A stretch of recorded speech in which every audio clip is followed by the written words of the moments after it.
झॅन्थियम स्ट्रुमारियम, जिला ग्रामीण भागात छोटा धतुरा, घागरा, संकेश्वर, छोटा गोखरू किंवा लेंडी अशी एक ना अनेक नावाने ओळखली जाते। नमस्कार, मी प्राध्यापक दिलीप कुमार आपल्या सर्वांचं स्वागत करतोय नो युअर प्लांट सिरीजमध्ये। ही एक एस्टरेसी कुळातील वार्षिक तण वनस्पती आहे।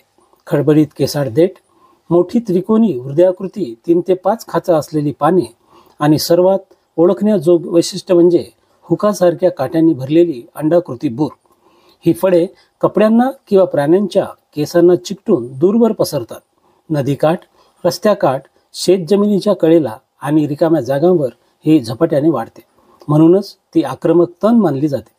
औषधी परंपरेत मात्र या वनस्पतीचा महत्त्वाचा उल्लेख आहे। लोकवैद्यक आणि आयुर्वेदीय परंपरेत संपूर्ण वनस्पती, विशेषतः बिया आणि फळे, सर्दी नाक बंद होणे, सायनोसायटिस, डोकेदुखी, त्वचेवरील चकत्या, ल्युकोडर्मा, ताप, संधिवात वेदना आणि कृमीनाशक म्हणून वापरलेली नोंद आढळते। कच्च्या बिया आणि तरुण रोपे संभाव्यतः विषारी असू शकतात। चुकीचा किंवा जास्त डोस घातक ठरू शकतो। कोणताही उपयोग करण्यापूर्वी तज्ज्ञ वैद्यकीय सल्ला घ्या आणि योग्य प्रजातीची खात्री करा। धन्यवाद।